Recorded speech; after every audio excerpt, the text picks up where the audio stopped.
I never liked to go to school when I was young, so I thought, why should I put her through something? When she became 15 and cleared her 10th standard, I took her out of formal education.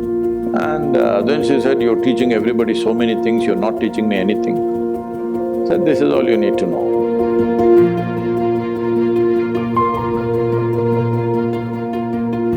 I had enough on my hands, so I never intended or thought we should have a child of our own.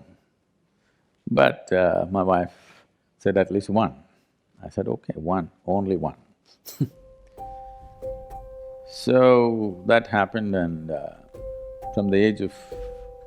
when she was an infant, 3.5 months of age, I drove across South India with her strapped to my front seat of the car, me driving alone, just my one hand here, one hand on the steering wheel.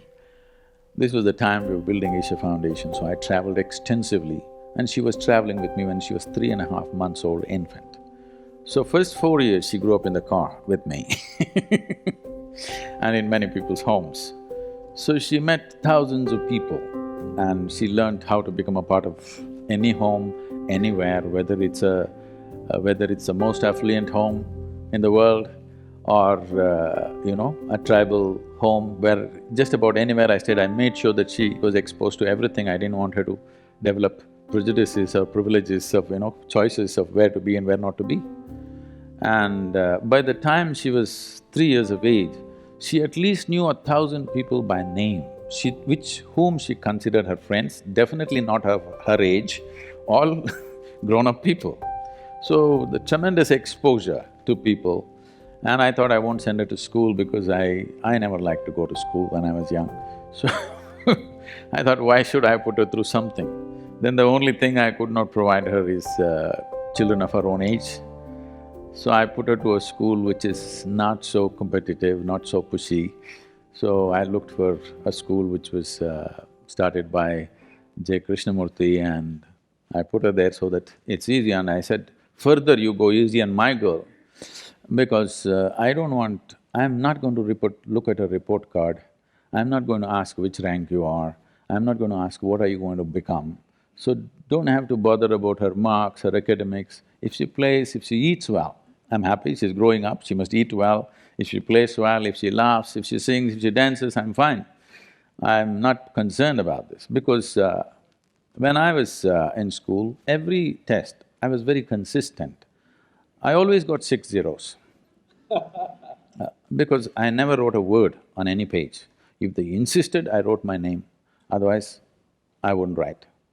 When the final exam came, I only worked for 35 and I always got 35, 36, I just calculated. I've never sat in an examination hall beyond 30 minutes. First bell, I'm always out. And I just calculated for what it takes to move on with my friends to the next class, and that's all I did. Why I'm saying this is, this whole thing I used to watch as a child. When the report card came every month, some children are crying in the classroom because they've got not the marks that their tiger parents want, and some are strutting around because they are first or second or whatever. Whenever the teacher gave me the card, this report thing, I just took it and gave it to my father. I never ever opened and saw, because I thought this is a transaction between the teacher and my father. I don't want to intrude and see what is going on there.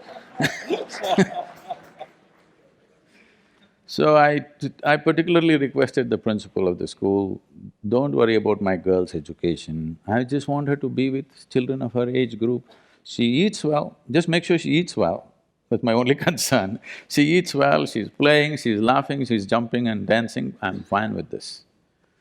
So when she became 15 and cleared her 10th standard, I took her out of formal education, and because it was her mother's dream and the girl also was very interested, I put her into dancing and she went into Bharatanatyam, and now she's one of the upcoming artists in the country. So I never treated her as a child, first thing. From the age of 2, from the time she started speaking, I always treated her as an equal, as an adult. I put whatever we're building a foundation, it's run by volunteers. Volunteers means we're doing variety of work. we're running businesses, we're running major projects and activity across the globe. None of them, except a few who teach, none of them are trained for their job, okay? Because I can't wait and pick somebody from IIT or IIM or something. Those who get rejected by all of you, probably they come to me. Whoever comes, I take them and put them into this job, that job, all kinds of jobs. So what can be done with one word? I have to speak 100 words to make them understand, for them to stay on the job, to remain committed, to keep it going. And because they're volunteers, you can't fire them. You can't fire them for inefficiency or this or that. So whatever problems in the organization, in the management, in individual people's problems, adult problems, all kinds, I always, once in a way, I gave her one of the problem and said, what is it? She used to come out with incredible, her own childlike solutions, sometimes perfect solutions, sometimes something wacky. Around 12, 13 years of age, she came home one day and she was disturbed about something that she saw, something that happened at school. And then she said, you're teaching everybody so many things, you're not teaching me anything. I said, see, I am not known to teach anything unsolicited.